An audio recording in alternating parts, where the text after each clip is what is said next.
Bom, então, a Yara falou, né, das estratégias, e agora eu vou dar, então, um caso clínico, mostrar para vocês que nada como ver na parte prática o que vocês podem fazer.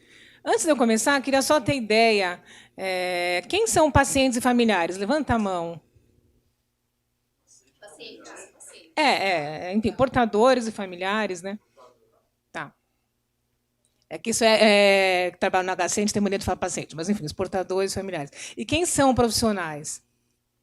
Ah, tá. Hã? Tá. Não, só para ter uma ideia,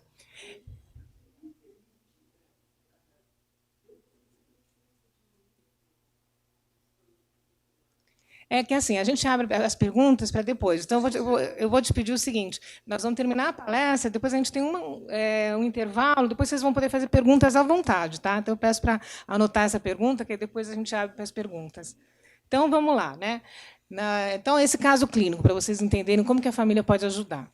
Pedi para a minha companheira me ajudar a lembrar as ocasiões em que tenho episódios de mania. Descobrimos que, entre os episódios, eu geralmente fico mais falante, um pouco excitado e me irrito com mais facilidade.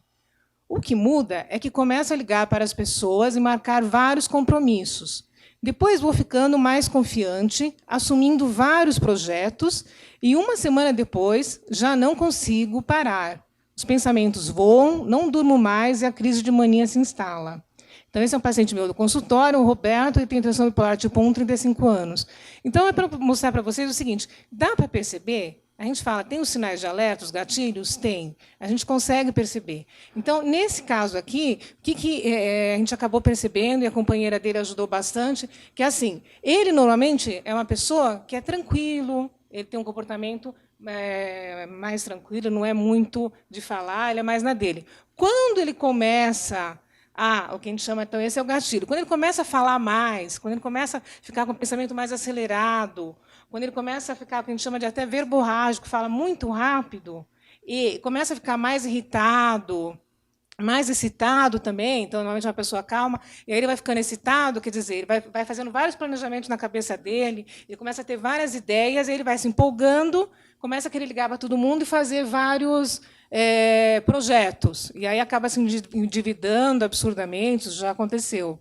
Então, o que acontece? Dá para perceber? Dá. E é isso que eu quero ir mostrando para vocês. Então, esse é um exemplo de mania.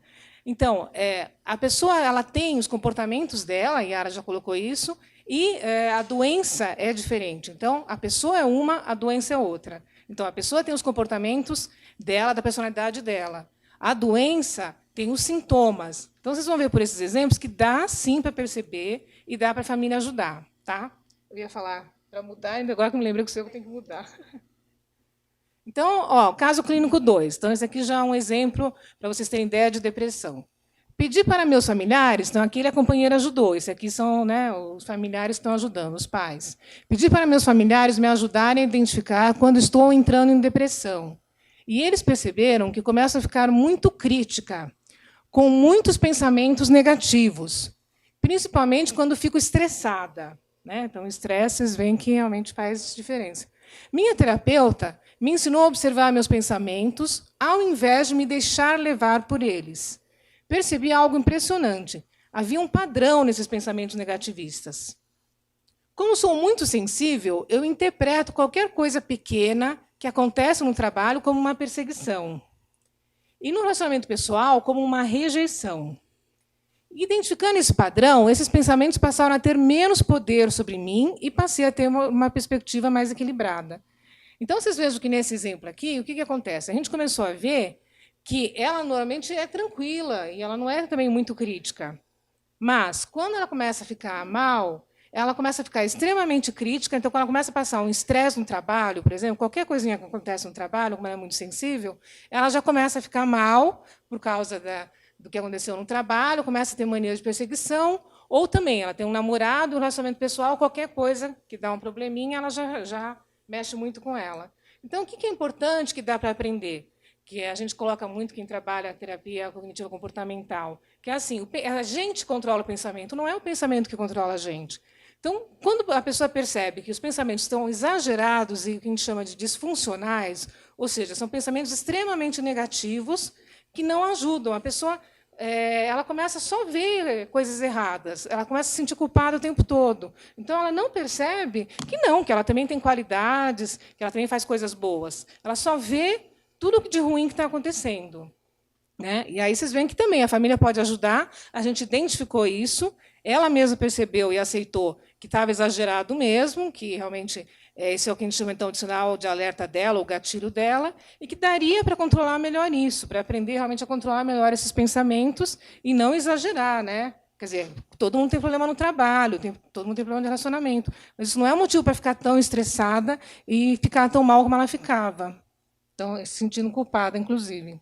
Tá? Então, vamos lá. Como é que vocês podem ajudar? Olha como é fácil. As pessoas podem fazer, né, ajudar o familiar a fazer uma lista pessoal de sinais de alerta. Então, a família pode ajudar, os amigos podem ajudar, a própria pessoa também pode fazer. Então, por exemplo, como é que está o seu humor? Aí eu começo a perguntar, né, ver junto com a pessoa, montar num papel. Olha, como é que você está? Por exemplo, eu percebo que eu estou mais triste, que eu estou mais irritada, que eu estou mais desanimada. Como é que está a sua energia? Eu percebo que eu já estou começando a ficar sem vontade de fazer as coisas que eu gosto, que antes eu gostava de fazer. Eu percebo que estou ficando mais lenta, que eu estou me afastando das pessoas. Então, veja que por aqui já dá para perceber que a pessoa está ficando deprimida, que ela está começando a entrar, já é um sinal de que ela está começando a entrar, né, em sintomas de depressão. Pensamentos também. Fico menos interessada nas coisas, meus pensamentos vão ficando mais lentos. Né? A Yara frisou bastante, o pensamento fica extremamente lento, ela fica com dificuldade de se concentrar, acredita que é culpada em relação a tudo o que acontece. Então, qualquer coisa que acontece na vida dela, ela se critica demais e também critica muitos familiares. Todos os problemas, então, passam a ser difíceis de resolver e ela não consegue mais tomar decisões. E o sono também, né, aquilo que também a Yara também frisou bastante, a gente pergunta muito aos psiquiatras também, porque, em geral, acontece isso. Na depressão, ela fica muito sonolenta, ela acaba dormindo demais, na mania acaba dormindo de menos, e o que é pior, que aí é ruim para ela, e muitos familiares também fazem isso, troca os horários. Então, ela acaba dormindo a manhã e a tarde toda, e chega à noite ela não consegue dormir. E aí vai piorando o quadro. Tá? Então, dá para fazer isso.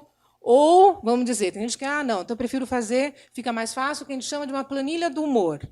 Então, o que é uma planilha do humor? Vejam que realmente é fácil de identificar e vocês podem também montar com a pessoa. Ela sabe como é o comportamento dela, ela sabe como é a personalidade dela. Então, normalmente ela é uma pessoa que ela é contente, ela está de bem com a vida. Quando ela está deprimida, ela fica muito triste. Aí não é só triste, é muito triste. Quando ela está com mania, ela fica extremamente irritada. Né? Então, você percebe que mudou o humor. A mesma coisa, a atitude. Quando ela está com mania, o que acaba acontecendo é ela fala, eu sou a única que pensa, fica extremamente arrogante, ela acha que ela sabe tudo, o pessoal da família não sabe nada. Né? Quando ela está deprimida, já vai para o lado contrário. Né? A pessoa já fica, eu me odeio, eu sou culpada, tudo que eu faço na minha vida não dá certo. E quando ela, normalmente ela está bem, ela consegue ser capaz, ela consegue trabalhar, limpar a casa, fazer exercícios. Entendem? Aqui, olha, quando ela está deprimida, ela já fica direto na cama, ela não consegue fazer as coisas. E quando ela está, por exemplo, em mania, ela começa e não termina. Então, aquilo que a gente falou, ela começa a fazer vários projetos, ela começa a falar muito rápido, querer acelerar o pensamento, e ela não consegue terminar as coisas. Tá? Então, por aí vai. Então, dá para vocês perceberem que, assim, olha, dá para ver quais as atividades mudam, né? Ela visitava amigos e família, agora não consegue mais. A concentração muda. Então, aqui ela consegue ler jornal, se concentrar, fazer as coisas. Aqui ela não consegue, por causa da depressão, né? Tem dificuldade para ler. E aqui os pensamentos ficam muito acelerados. O sono também, né? Aquilo que a gente falou, então eu friso bastante. Em geral, na mania, a pessoa dorme só 4 horas e, infelizmente, fala, não, estou ótima, estou maravilhosa, não tem problema, eu acho excelente eu poder realmente dormir pouco. E não é, gente, faz mal para a saúde. Não dá para você dormir 2 horas ou 4 horas e achar que ficou bem. Claro, realmente, que isso não é normal. Ou, na depressão, dorme o dia inteiro. Também não é legal. O certo, então, é dormir realmente de 7 a 8 horas. Tá? E tem os psiquiatras, por exemplo, pedem muito isso, tem gente que já deve ter visto, o que a gente chama de gráfico do humor. Então, o gráfico do humor, a pessoa faz aquilo que eu falei para vocês na lista ou na planilha, só que ela faz num gráfico. Ela vai marcando aqui no gráfico e vai montando o gráfico como ela está. Então, por exemplo, 0 é normal, o 1 ela está devagar para baixo, o 2 ela já está mais triste, o 3 ela já percebe, então, que ela está entrando num quadro de depressão, no 4 ela já está paralisada, que a gente fala, não consegue mais fazer as coisas, e aí, realmente, num quadro mais grave, tentativa de suicídio, precisa de uma internação. Então, dá também para montar um gráfico e mostrando como a pessoa está. Tá? Então, o que ajuda? Né? Vocês viram, vocês podem ajudar, mas vocês também precisam de ajuda. Né? Também é importante, realmente, vocês procurarem um grupo de apoio, para a família também se sentir bem, que a gente chama de apoio mútuo, né? Porque a família também fica muito angustiada. Então, o que são esses grupos de apoio? A gente tem na Abrata grupos de ajuda para o portador, né? E também para o familiar. E isso ajuda muito, gente, é extremamente importante. Tá? E até a gente sabe que o que acaba acontecendo na Abrata é que vão mais os portadores do que os familiares. Então, a gente pede para vocês irem, sim, na Abrata, participarem do apoio para familiares, porque isso ajuda muito. Aí vocês conseguem entender melhor o que está acontecendo, conseguem entender melhor a doença, conseguem trocar informações com outros familiares para saber o que fazer. Às vezes o pessoal, né, um pode dar dica para o outro, olha, eu passei por isso, eu entendo o que está passando, vê que não está sozinho. Quer dizer, olha quanta coisa um apoio, né, um grupo de apoio pode ajudar. Ampliação da visão sobre o problema, vocês têm uma visão maior do que está acontecendo, não fica só, puxa, será que só nós que passamos por isso? Não, vocês veem que outras famílias também passam. E aí vocês conseguem, com certeza, colaborar mais no tratamento. Então, o que acontece? A melhora depende de mudanças profundas da família. Então, realmente, assim, não é só o paciente que precisa mudar, a família também precisa mudar, precisa querer colaborar no tratamento, precisa ver o que às vezes, né, a gente tem muito nas famílias que a gente chama de emoção expressa.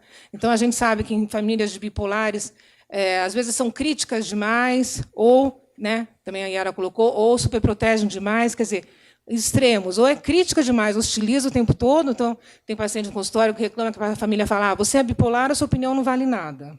Né? Ou você é doente, a sua opinião não vale nada. Isso é estigma e preconceito da própria família. Isso não vai ajudar a pessoa. Né? Então, assim, ou critica demais ou é superprotetor demais. Nenhum dos dois é bom. O ideal é o bom senso. Né? A gente realmente não ir nem para um extremo nem para o outro. E, então, como as pessoas acabam ficando muito hostis, prejudica o tratamento. Né? Então, o que é importante? A própria família perceber isso e falar, puxa, não, realmente, o que a gente pode fazer para ajudar?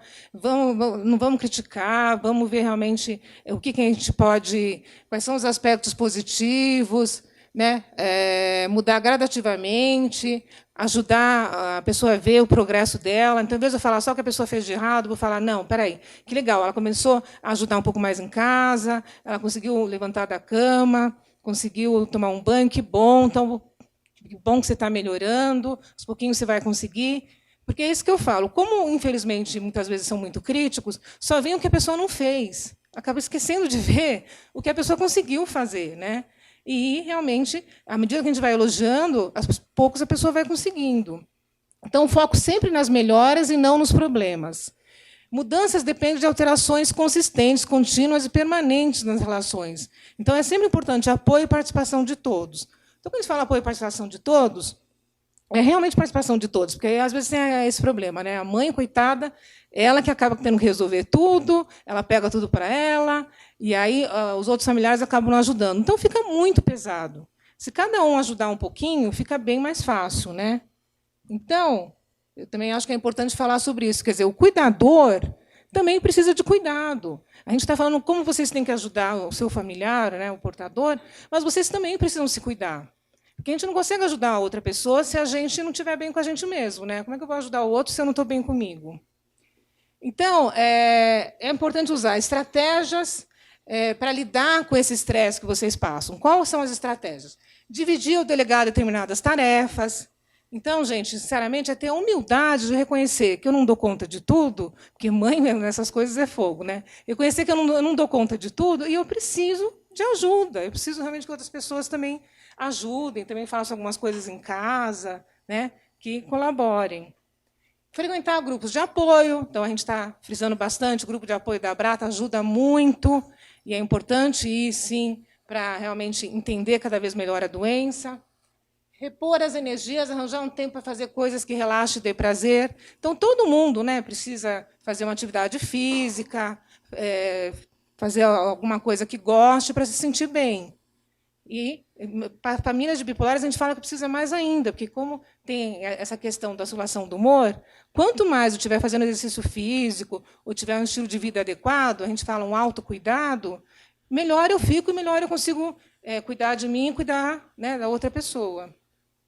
Desenvolva expectativas realistas. Então, também, infelizmente, as pessoas, hoje em dia, cada vez mais são perfeccionistas. Então, isso de maneira geral, a gente quer que outra pessoa seja perfeita. Não tem, ninguém é perfeito, e assim, todas as pessoas têm qualidades e defeitos. Então, a gente tem que aprender a aceitar a pessoa como ela é, ser mais realista de, bom, ela realmente algumas coisas ela consegue fazer, outras ela não consegue. Então, o que realmente ela consegue fazer e aceitar que isso é, naquele momento, o melhor que ela pode fazer. E reconhecer que você também tem necessidades. Então, muitas vezes também acaba acontecendo que tem familiares que vivem só em função do doente, só em função do bipolar. Isso também não é legal. A pessoa também tem que se cuidar, tem que ter a vida dela, tem que fazer as coisas dela, né? Todo mundo tem que ter também a sua rotina, a sua vida. Então, para ajudar vocês nisso, eu vou passar um exercício, então, exercícios para diminuir o estresse familiar. Então, eu vou pedir que vocês respondam essas questões, né, para vocês pensarem um pouquinho sobre isso. Quer dizer, como que eu posso, e vejo que é cada um mesmo, como que eu posso ajudar a melhorar a comunicação na minha família? Então, com certeza, todas as famílias, né, a gente sabe que família não é fácil, todas as famílias têm dificuldades, têm problemas, mas será que a gente já parou algum momento para pensar um pouquinho de o que eu posso fazer para ajudar? Se cada um ajudar um pouquinho, as coisas melhoram, a comunicação melhora, né? Acaba tendo menos brigas. Então, eu vou pedir só 3 minutinhos para vocês pensarem sobre essa pergunta.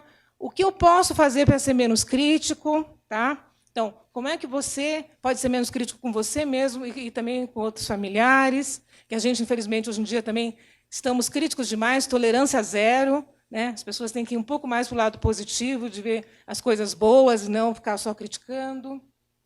O que posso fazer no dia a dia para colaborar mais com a família? Então, aquilo que a gente falou, eu e a Yara, da rotina, de ajudar, né? De repente, uma coisinha simples que eu posso ajudar a pessoa já é muito bom, né? Fazer alguma coisa em casa, lavar uma louça, né? Ajuda a mama. Que mudanças na nossa rotina podem ajudar? Então, a rotina no dia a dia em casa é uma das coisas que mais dá briga. Então, às vezes, uma pequena mudança em algumas coisas na rotina, na vida de vocês, ou na família de vocês podem perceber e falar, putz, é verdade, se a gente mudar isso daqui, talvez a gente vai brigar menos. E como podemos ajudar mais no tratamento? Então, sempre dá, isso que eu falei, não precisa ficar uma pessoa sobrecarregada, todo mundo pode ajudar, sempre dá para alguém fazer alguma coisinha que ajude, inclusive levar no médico, ou levar na psicóloga, quando a pessoa não estiver bem, né? Algumas coisinhas simples que já ajudam bastante. Tá bom? Então, vamos lá, 3 minutos.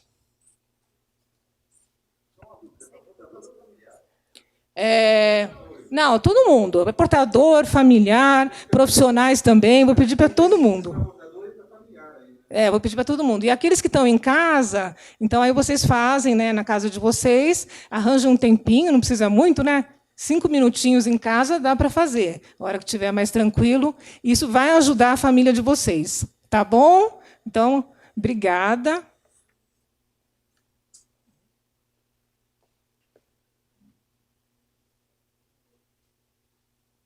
Enquanto vocês vão fazendo, deixa eu só falar que esse é o nosso conselho científico, né? Então, eu e a Yara, a gente participa do conselho. É um conselho formado por psiquiatras e psicólogos. A gente sempre procura ver o que tem de mais moderno e cientificamente comprovado de tratamento para ajudar vocês a saberem cada vez mais, né, qual é o tratamento adequado. E pedir para que quem puder colabore com a Abrata, que a Abrata é uma ONG que ajuda pessoas com depressão e transtorno bipolar. Então, realmente, precisa de uma ajuda, né, para poder conseguir manter e poder cada vez mais fazer mais trabalhos como esse psicoeducacional e ajudar mais pessoas nos grupos de apoio. Tá bom? Então, obrigada, gente.